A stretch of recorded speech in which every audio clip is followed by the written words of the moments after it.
PET 6, segundos anos. Dilatação térmica dos sólidos. O aumento da temperatura de um corpo pode aumentar suas dimensões, assim como o resfriamento pode diminuir suas dimensões. Essa alteração nas dimensões dos objetos causada pela variação de temperatura é chamada de dilatação térmica. Dilatação linear. A dilatação térmica ocorre nas três dimensões do corpo: comprimento, largura e altura. No entanto, o formato do corpo pode favorecer a dilatação em apenas uma ou duas dessas dimensões. Então, a dilatação linear ela só ocorre em uma única dimensão. A expressão matemática que me permite o cálculo da dilatação, ΔL é igual a L0 vezes alfa vezes ΔT. ΔL é a dilatação linear, metro ou centímetro. L0, comprimento inicial do corpo, metro ou centímetro. Alfa, coeficiente de dilatação linear, graus Celsius elevado a menos 1. ΔT é igual a T menos T0, que é a temperatura final menos a temperatura inicial. Atividades. Uma bobina contendo 2.000 metros de fio de cobre medido num dia em que a temperatura era de 35 graus centígrados. Se o fio for medido de novo em um dia em que a temperatura seja de 10 graus centígrados, essa nova medida indicará: dado o coeficiente de dilatação do cobre, alfa igual a 1,6 vezes 10 a menos 5 graus Celsius a menos 1. O ΔT é a temperatura final menos a inicial, 35 menos 10, 25 graus centígrados. É de 0, 2.000, alfa, 1,6 vezes 10 a menos 5 graus Celsius a menos 1.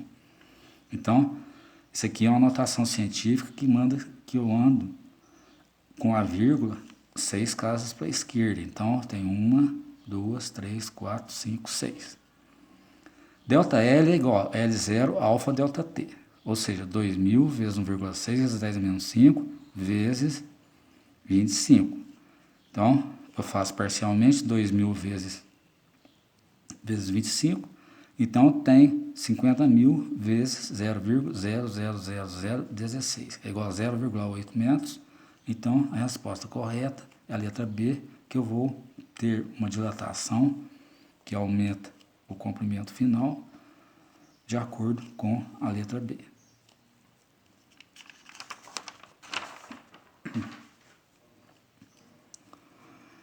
Em um dia típico de verão, utiliza-se uma régua metálica para medir o comprimento de um lápis.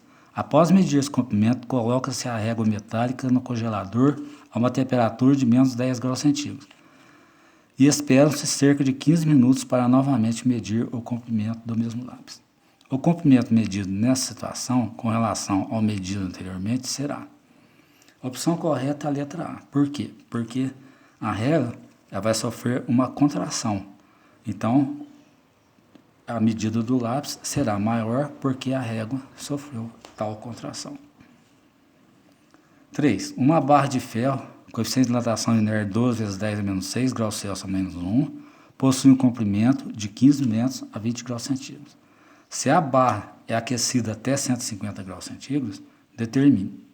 Letra A, a dilatação sofrida pela barra. Letra B, o comprimento final da barra. Vamos lá.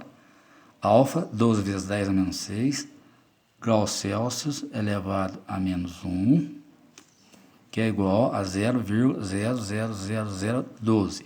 L0, 15 metros, ΔT, 150 menos 20, igual a 130 graus centígrados.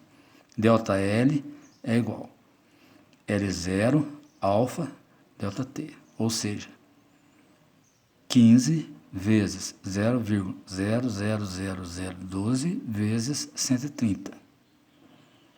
ΔL é igual a 0,0234 metros.